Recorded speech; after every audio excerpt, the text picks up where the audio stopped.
Well, we're talking 49er football after going into Week 7 with Cam Inman, who's been covering the 49ers for the San Jose Mercury News. And what do you think, Cam, so far? 3-3 going into this game with the Chiefs. Give me your assessment of the way the season has gone thus far. I think 3-3 represents what this team is. I mean, everybody expected them maybe to be better since they went to the NFC Championship. But, from right out the gate in Chicago, you said, well, there's going to be some issues with this team with a new quarterback. And then you had the quarterback change. And then you had all these injuries pile up, and they have not played a great game yet. I mean, they played pretty well in Carolina. It was a 10-day road trip from Carolina and then to Atlanta with a stop in West Virginia. So it's nice to get back home here in sunny California, nice warm weather. And then you got the Chiefs coming in, and this was going to be like one of those circle the calendar games, right? With, I know everybody's like thinking about the Super Bowl rematch, but this team is so far removed from that. There's so many other issues with this team right now. But then again, you have Jimmy Garoppolo still the quarterback, Patrick Mahomes still on the Chiefs side. So there's a lot of potential for this team still. I think that they actually can win this game because they always seem to bounce back well in games where you don't expect them to, whether it's usually the Rams coming in here and they bounce back. Now they get the Chiefs to do it. Yeah, no, it's been interesting. I mean, 3 losses, 2 of those losses, they were -6 in turnovers. One of the losses, they had a ton of penalties. But they're not scoring a lot in these games. They're averaging 11 points a game in the 3 losses. They've scored a total of 6 points in the 3 losses in the second half with 9 turnovers in 16 offensive possessions. What do you see with the second half offense that you could point to that as the issue? I mean, obviously, if Kyle knew, he would do something about it. But what do you think? What are you seeing? Well, I think as a 49er fans, they all point to the quarterback because you're expecting Joe Montana to lead you to a great comeback win every single time. And, I mean, last week in Atlanta, they get the ball, and it's this 8-minute just march down the field that's taken forever, and nobody seems to mind. And you have to figure that out. You need to score quicker. And Kyle Shanahan was drawing up some pretty good plays there. The receivers were not catching the ball. I think when this team goes bad, besides turnovers that make every team go bad, but the mistakes are always set, like at the worst time, whether it's like a holding penalty or just, it's lining up the wrong formation. It really is a village that makes this team fall apart. It's not just the quarterback. It could be Jeff Wilson Jr. fumbling like early in the game, right? But you're right, the second half collapses in the fourth quarter especially, it's really concerning. Like they've given up these 10-point leads in the Super Bowl, NFC Championship game. They got to figure out a way to score better in the clutch. What do you think has happened as far as the hurry-up offense? We didn't really see it. We saw 49ers on that drive that you're referring to ran Tevin Coleman on a second down run play at the 45-yard line, with like 5 minutes left, down 14 points in the game. And a lot of people were asking, where's the hurry-up? Where's the no huddle? And Kyle referenced that they had huddles and they had no huddles. But to me, it seemed like far more huddling up in that drive than they probably should have. And by the time they actually got the ball back for their final possession, they were still down 14, but it was only like a minute left in the game. And you wonder, they have a veteran quarterback, so he knows what plays should be run in that situation. I mean, they practice here every week. They know what that situation's like. So they got to that situation. Why was this bogged down? And it's got to get solved quick because, I mean, looking ahead to this game with the Chiefs, it's the way that the 49ers defense is still ranked really high. Like, might be number 1 in yards still. But with so many guys injured, and you have Patrick Mahomes and Travis Kelce coming in, they're going to put points up. And the Niners have to figure out a way to score, whether it's up-tempo or not. I would imagine they don't want to go up-tempo. I'd imagine they want to be the ball hog and not let the ball get back to the Chiefs and Mahomes. So I don't think they're going to solve that this week. But they got to figure out a way. One thing you see, like in the NFL, I think one of the most mesmerizing sights on NFL game days are when the Chiefs get in the red zone with Andy Reid's play calls and Mahomes able to throw to Travis Kelce. To me, that's a big part of this game. They got to figure out how to stop that. What do you think the game, you kind of referenced it, but what do you think the game plan ultimately will be this week?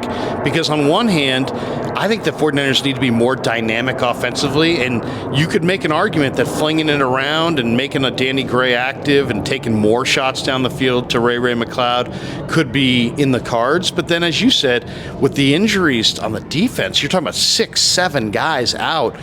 Is it time to play ball control, run it some more, and try to shorten the game and try to protect your defense this week? I think you can forget about Danny Gray and Ray McLeod. I don't think you're there. You still have Debo Samuel, Brandon Ayuk, and George Kittle. Your three workhorses, they're all active. They're all starting to find a groove, right? This is National Tight End Day, so you're going to have Kittle versus Travis Kelce, this nonsense. But they're both obviously two of the best in the league. Kittle's probably want to have that breakout game everybody's been waiting for a long time. I think this is a Debo game. I think when the Niners are backed up in the corner, they just get the ball to Debo and say, save us. And he's healthy. I think he's probably pissed off that they lost in Atlanta. It was only about 2.5 hours from his hometown in South Carolina, Inman, South Carolina, which I drove through and enjoyed seeing my name everywhere. But I think he is pretty upset after that game. Brandon Ayuk had the 2 touchdown catches in the second quarter that got him back in the game. So Brandon's I kind of like what I'm seeing. Like those 3 guys are connecting with Jimmy. That's very important going into a potential offensive shootout. Hey, Bosa and question for you, Cam. Oh, yeah. What do you think's going on, at least with this last game? What's going on with the run game? Obviously they went away from it, and I think Jeff Wilson was a big reason why with the fumbles, but Ty Davis Price was active. He was in for 1 play and blocked, and Jordan Mason seems to be active every week, and he's not getting any touches. How do you foresee that going in the Chiefs game? I think they're going to want to run the ball, obviously, because it's still a run ball control offense. I think they went away from it against the Falcons because they were down 14-0, and they put them in this panic, we got to come back mode, which they don't come back. If it's in the fourth quarter and they're doing that, they're going to fail. They've never won a game in the fourth quarter when trailing by 4 points under Shanahan. It's astounding. I think they're 0-26. So you had to try to get caught up. They get caught up, and then things fall apart. So how they use everybody, Jeff Wilson Jr. ran for 120 yards the previous week in Carolina, so everybody can poo-poo how he did. And he had a first quarter fumble, it's terrible, but they didn't pull him from the game, which told me a lot. They still believe all the way in Jeff Wilson Jr. They don't believe yet in Ty Davis Price or Jordan Mason because they're rookie running backs. They say, we'll get to you guys in week 10 or 11 or 12 when everybody else is beat up. And that's probably the case of what they're doing. Tevin Coleman has that experience in the system where they trust him. The other thing, though, that's concerning about this run game, there's no running lanes. Right. They're not sacking the quarterback. Great. So you're protecting Jimmy to an extent. He's still getting hit a lot. But they're not opening anything up. And they've done 1 or 2 holes a game. And you got to do more than that, especially in this offense where I think this year they try to be more power and run inside because they don't have the speed of a Mostert to come around the outside edge. And maybe they do. And Ty Davis Price, he's a physical guy. He's not going to do that. Jeff Wilson Jr., physical guy. Tevin Coleman is an older guy. Who are we to talk? But you know what I'm saying. Bosa and Hufanga. Bosa's got the groin. Hufanga's got the concussion protocol this week. What do you think we're going to see them Sunday? Bosa, it seems like sometimes when they're very protective of injuries, and will they be hyper conservative with Nick? What's your assessment of those 2 guys? Well, I was somewhat surprised that he didn't play in Atlanta, only because he has never missed an NFL game except when he had a torn ACL, right, in 2020. That he's played through high ankle sprains and other nicks and knacks. He came back from the concussion last year in Green Bay. So I was a little surprised, but I'm like, you don't want to risk throwing him out there on turf against a team that's so-so, right? I think he's probably really fired up to play the Chiefs again. I think he's needed, obviously. He knows his body better than anybody. It's crazy. So, the fact that he was kind of out there Friday, giving it a run, I think he'll play on Sunday against the Chiefs. Hufanga is interesting because of all the NFL controversy this year over concussions and brain trauma is really what it is. If he had symptoms on Monday and that put him in the protocol, they better make sure he's clear because they cannot have that coming back to bite them. Dr. John York, the owner of the 49ers, is the chairman of the Health and Safety Committee for the NFL. So they take this stuff seriously. And if there's any doubt in their mind that Hufanga is not ready, it's supposedly out of their hands and independent neurologist hands, but it'd be fascinating to see because I think Hufanga against Mahomes, play the spy role. I think he'd be great at it if he was healthy. Oh, it'd be great. Jim Harbaugh is going to be making an appearance here on Sunday. It's alumni weekend. They're going to honor the 10-year anniversary of his Super Bowl appearance there in New Orleans, where they lost to the Ravens. Jim Harbaugh was 44-19-1, and yet they mutually parted ways with Jim Harbaugh at the end. You've been covering the team for years. What was your assessment of the Harbaugh years, and why did it end? Why did that relationship end, despite the fact that the two sides had tremendous success together? It was intense. It was frantic. It was combative. You could use any explosive adjective as you want. It was also successful until it wasn't. And it was like that window opened in 2011, 2012, and they went through. They won they're here celebrating the NFC Championship, not the fact that they lost a Super Bowl. They can't do that. But Harbaugh was tremendous in terms of how I'd say this, how he rallied, like circled the wagons around his team, right? It's us against the world thing. He did that so exceptionally, and he used a lot of different methods that probably work better in college, not just rah-rah, but just, this grit, right? That in professional sports, it's kind of like once the games are over, people go, okay, my job's done for the day. And Jim had a really talented roster, and he had a great defensive coordinator in Vic Fangio, okay? And you had a really good defense. So Shanahan's teams, when they went to the Super Bowl, they had a great defense as well, a good running game. So similarities there. Very different coaches, though, but I think they both have the uber confidence in themselves, which has carried them and kind of rubbed off on their team, right? You see some of these young NFL coaches right now, and they're kind of, that's why they're losing. They're getting kicked out right away. Shanahan's in year 6. He's not going anywhere check back in a year, see how this season ends. But he's safe through this year and into next year. Harbaugh, though, think about that. It's just a 4-year term. That's quick. It's quick and painless. So, well, painful, I guess, for a lot of people. So it was fascinating. I really enjoyed covering him because you never knew what Jim was going to do on a daily basis, whether he'd throw some kind of golden quote at you or it would be just a death stare and you move on. Mighty men and all of his lines, and who's got it better than us, and enthusiasm unknown to mankind. Yeah, exactly.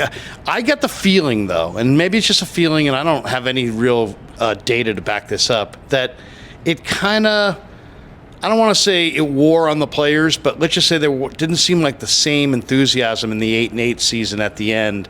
I'm not sure if he had lost the room, but it seemed like there was less momentum or enthusiasm for his program by the end. Do you think, is that a fair assessment, or how did you, because it seemed like the things started going south there? Well, I think it was the whole building. There was no more harmony. And it went from Harbaugh to Trent Baalke, the general manager, to Jed York. You had the 3 main factors here, and that didn't get along.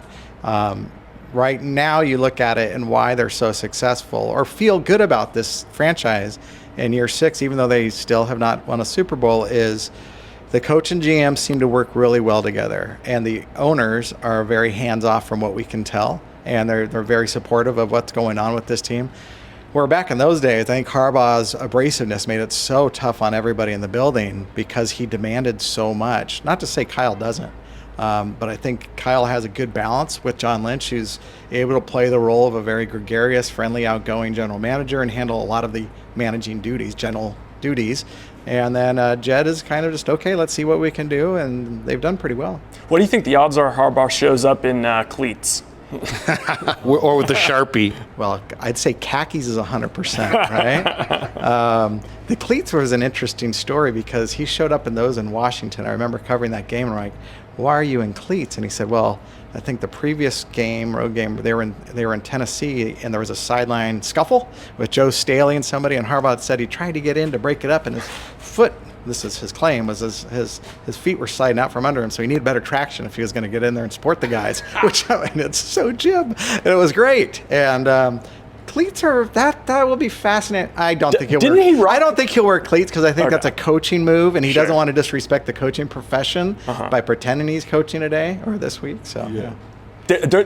Didn't he, I know he obviously brings a glove to, whenever he went to the Giants games, but I think he also might have wore cleats a few times in the Giants stadium. So, yeah, I'm excited to see the look. That's possible. I mean, he's a player at heart, right? Yeah. The Captain Comeback. And he came back, and he's coming back. Oh, I know. Could you ever see him coming back to coach this team? No. The question is, would he come back to the NFL? I mean, I think the fact that he stayed around at Michigan this long is fascinating. And the program's done really well. I don't follow it that closely, but I mean, they're back in national prominence, and that's what all the, everybody wanted, and he's gotten that. And he wasn't just making money power plays; he's stayed there for a while. And the NFL has more money awaiting him. Yeah, I mean, he's still relatively young. He can definitely come back in the NFL and make another. I mean, these teams go through so many coaches every year. They had 10 new coaches this season. There'll be room for Harbaugh in the next year or two if he wants to jump. Oh, he's not here. Yeah, won't be here. Couple last ones with Cam. What do you think as far as this division? 6 weeks in, who's the most talented non-49er team inside the NFC West? I mean, it's like the whole NFC is a crapshoot, right? Yeah. I mean, I don't have a lot of faith in Green Bay or Tampa Bay right now, and the NFC East are pretenders, or more than contenders, I'd say, with Washington with Dallas and the Giants. NFC West is interesting because the Cardinals are getting DeAndre Hopkins back this week, okay, and he's not going to change how bad that franchise is or has been over the years, but it's a big boost. Kyler Murray, do you know he's attempted the second most passes in the NFL this far, which surprises me because you think of him as the little squirrel that's going to go running, but he's chucking those. He's warmed up for Hopkins, right? So because now their coach is getting on the hot seat too. They've committed to the quarterback. They've not committed to the coach necessarily. Seattle's just kind of a wild card, but I think they're about to go back to earth way everybody expected. I think Geno Smith kind of surprised people early on, and they got a good defense and good personnel structure up there, so I'm not totally shocked. And then you got your defending Super Bowl champion Rams, and I just don't know what to make of that team. I never do. The Niners own them in the regular seasons. It's crazy. So you can't count him out. I mean, Matthew Stafford's still slinging it, and he ain't perfect, but he's got a ring on his finger because of it. Two last ones for you. One, you go back the last couple of years. I mean, Jordan Willis was acquired in a trade. Charles Omenihu was acquired in a trade. Do you expect John Lynch to be active before the early November trade deadline? There's been talk this week about Christian McCaffrey, multiple reports saying the 49ers are interested. What do you think of that potential hookup in a trade?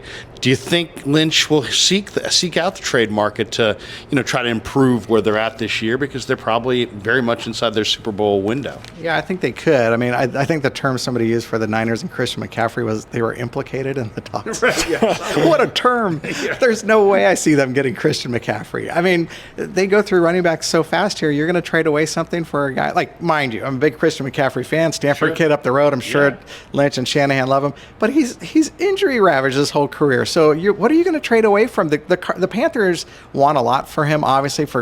We were back in Carolina 2 weeks ago, and he's beloved, right? Everybody's wearing McCaffrey jerseys. You can't just give him away for nothing. And he carries $12 million salaries the next 3 years. The Niners aren't going to pay that. So you rent him for a few months and give up 2 draft picks for him? I don't see it. Not when you have every running back's going to be healthy, right? Because you're getting Elijah Mitchell back soon. So that's not a need. But you bring up the point, Jordan Willis and Charles Omenihu, they play defensive line. They play defensive end. You can never have enough of them. They know that. If there's one out on the market, that's where you go get, especially with some injuries cropping up on that D-line, especially on the interior, too, with Kinlaw. Who knows if he's coming back? Armstead dealing with stuff. I can see them going to get a defensive lineman. Who? I don't know. Brian Burns was playing IG games. But that's going to cost you, and he's pretty darn good, the Carolina Panthers defensive end. But that's one where you'd have to maybe give up a first rounder. Right. They don't have a first round. I don't think you give up a first rounder at a midseason trade. There's just, at that point, that he's a short-time rental. So the Niners don't have a first next year. Do they give away a second-round pick in 2024? Maybe. Yeah. Something not as immediate.